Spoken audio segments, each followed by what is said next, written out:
ഇതൊക്കെ ലേറ്റസ്റ്റ് ആണ്. പക്ഷെ രജനിയുടെ 2 പുസ്തകങ്ങളെ കിട്ടിയുള്ളൂ.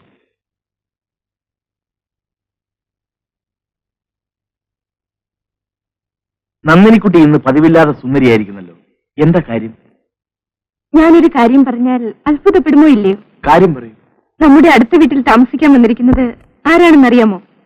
അത് കേട്ട് അത്ഭുതപ്പെടണമെങ്കിൽ ഇന്ത്യൻ പ്രധാനമന്ത്രിയായിരിക്കും. അല്ല, രജനി. രജനി? ഭാര്യയൊക്കെയുണ്ട്. നമുക്ക് പോയി ഒന്ന് പരിചയപ്പെടാം. നന്ദിനിക്കുട്ടി, ഞാനൊന്ന് കുളിച്ചിട്ട് പോരെ? കുളിയൊക്കെ പിന്നീടാവുന്നേ. വരൂ. ശരി, നന്ദിനിക്കുട്ടിയുടെ ഇഷ്ടം. പക്ഷേ അയാളെന്നോട് വലിയ സാഹിത്യം പറഞ്ഞാലോ? അതൊക്കെ ഞാൻ ഏറ്റു. ഞങ്ങൾ അപ്പുറത്ത് താമസിക്കുകയും നന്ദിനിക്കുട്ടി സാറിന്റെ എല്ലാ നോവലുകളും മുടങ്ങാതെ വായിക്കുന്ന കൂട്ടത്തിലാണ്. അതുകൊണ്ടൊന്ന് പരിചയപ്പെടാമെന്ന് കരുതി. ഓഹോ, അത് ശരി. എന്താ പേര്? രവി.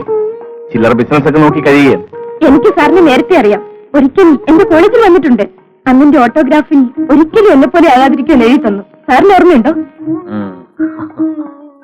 ഞാൻ എവിടെ ഓർമ്മിക്കാനാ?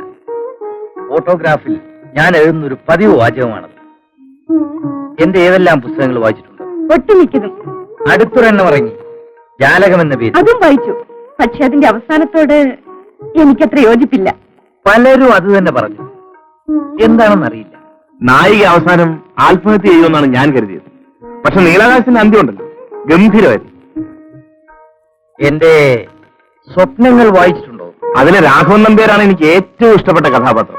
അയാൾ ആ കണ്ണുകൾ ദാനം ചെയ്യുന്ന ഭാഗമുണ്ടല്ലോ, ഒരിക്കലും മറക്കാൻ പറ്റില്ല. അതിരിക്കട്ടെ, എന്റെ ഏറ്റവും ഇഷ്ടപ്പെട്ട പുസ്തകം ഏതാ? അത് കണ്ണീർ കണങ്ങളാണ്. പ്രത്യേകിച്ചും ആ വിലാസിനി എന്ന കഥാപാത്രം. അത് സിനിമയാക്കിയാൽ കുറച്ച് കാശ് വരും. പലരും എന്നെ സമീപിച്ചതാണ്. ഞാനൊന്നും തീരുമാനിച്ചിട്ടില്ല. എന്നാ ഞങ്ങൾ ഇറങ്ങുന്നു. ഇനിയും കാണാൻ പറ്റും. ഓ, നമസ്കാരം. ഒന്നും തന്നെ. ഈ പുസ്തകങ്ങളൊക്കെ എപ്പോ വായിച്ചു? ഏതായാലും ഈ ജന്മം നന്ദിനിക്കുട്ടിയുടെ ഭർത്താവായി പോയി. മറ്റുള്ളവരുടെ മുമ്പിൽ മോശക്കാരനാവാൻ എനിക്ക് പറ്റില്ല. അതുകൊണ്ട് ഞാനും കുറച്ചൊക്കെ വായിച്ചു തുടങ്ങി.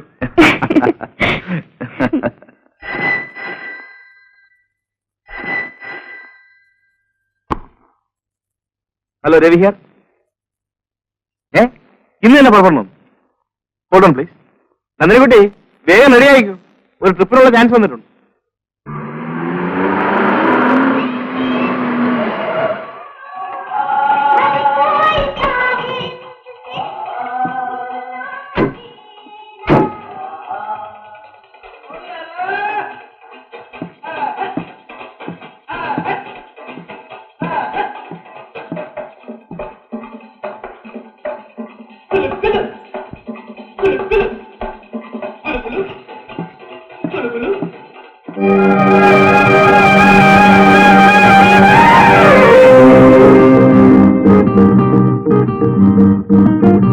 എന്ത് ഭംഗിയല്ലേ?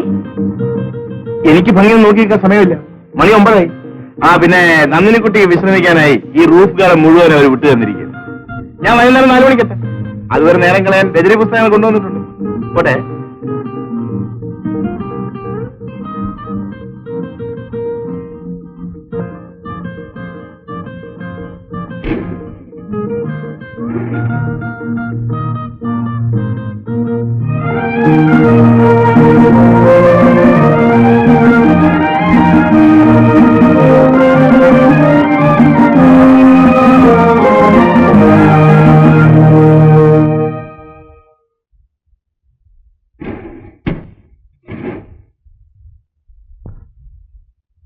നന്ദിനിക്കുട്ടി, നന്ദിനിക്കുട്ടി എവിടെ? എന്റെ ഭർത്താവിന്റെ കൂടെ വന്നതാ. എന്നിട്ട് എവിടെ? പുറത്തു പോയിരിക്കാം. വൈകുന്നേരം മടങ്ങി വരും. നന്നായി, എനിക്കൊന്ന് പരിചയപ്പെടാമല്ലോ. ഭർത്താവ് എഴുത്തുകാരനാണോ? അല്ല, ബിസിനസ്സാണ്. നാം തമ്മിൽ ഇങ്ങനെ കണ്ടുമുട്ടുവന്ന് പ്രതീക്ഷിച്ചതയില്ലല്ലേ? മനസ്സിന്റെ ഐക്യമാണ്. ഇപ്പൊ തന്നെ ഞാൻ ഫ്ലോർ മാറി വന്നതാണ്. അല്ലെങ്കിൽ നാം തമ്മിൽ കണ്ടുമുട്ടില്ലായിരുന്നു. നന്ദിനിക്കുട്ടിക്ക് സുഖമല്ലേ? ചന്ദ്രന് സുഖമാണോ? ഓ, ഞാനൊരു കാര്യം പറയാൻ മറന്നു. എന്റെ കല്യാണമൊക്കെ കഴിഞ്ഞു. നന്ദിനിക്കുട്ടി അറിഞ്ഞിരുന്നോ? ഞാനെങ്ങനെ അറിയാനാണ്? എന്നെ അറിയിച്ചില്ലല്ലോ. കല്യാണം അറിയിക്കാൻ കഴിഞ്ഞില്ല. പക്ഷേ ഭാര്യയുടെ മരണം നേരിട്ട് അറിയിക്കുന്നു. അവൾ 2 മാസം എൻ്റെ കൂടെ ജീവിച്ചുള്ളൂ. എന്തായിരുന്നു അസുഖം? ഒരു പനി, അത്ര തന്നെ. പക്ഷേ തെറ്റെന്റേതാണ്. എന്റെ ജാതകത്തിലുണ്ട് എനിക്ക് ഭാര്യ പാടില്ലെന്ന്. ഇപ്പൊ തോന്നുന്നു എന്റെ പല പഴയ ആഗ്രഹങ്ങളും നടക്കാതെ പോയത് നന്നായെന്ന്. എനിക്ക് പോകാൻ നേരായി. വൈകുന്നേരം കാണാം.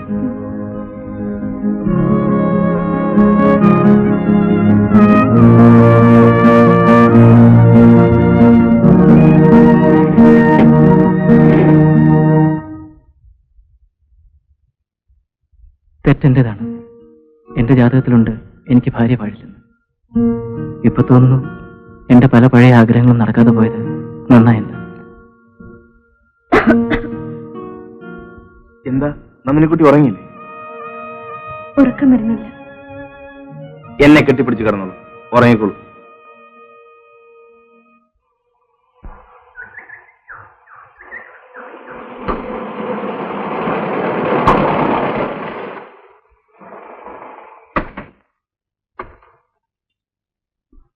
എന്താ ബാക്കിയുള്ള 1-ാം തീയതിയായിട്ട് വിശേഷം? 1-ാം തീയതിയായിട്ട് വിമാനാപകടമാ പത്രത്തിൽ വായിച്ചത്. 150 പേര് മരിച്ചു എന്ന്. ആ പെട്ടിയെക്കുറിച്ച് ഓ,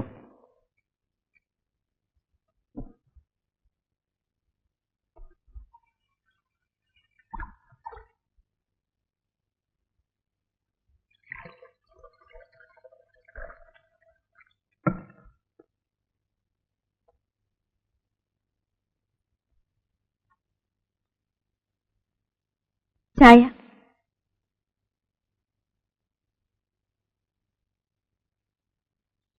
ചേട്ടൻ ഇന്ന് ഓഫീസിൽ പോന്നില്ലേ? ഇല്ല. ഇന്ന് ഓഫീസിൽ പോണെന്ന് പറഞ്ഞല്ലേ രാവിലെ തന്നെ യാത്ര തിരിച്ചത്? 2 ദിവസത്തേക്ക് ഞാൻ പോകുന്നില്ല നന്ദിനിക്കുട്ടി. എന്താ കാര്യം? എങ്ങോ ഒരു വിമാനം തകർന്നതിനാണോ? വിമാനം തകർന്നത് എങ്ങുമാണ്. പക്ഷെ അതിൽ മോഹനും ഉണ്ടായിരുന്നു നന്ദിനിക്കുട്ടി.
നന്ദിനിക്കുട്ടി,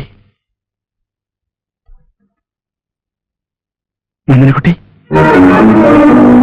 നന്ദിനിക്കുട്ടി.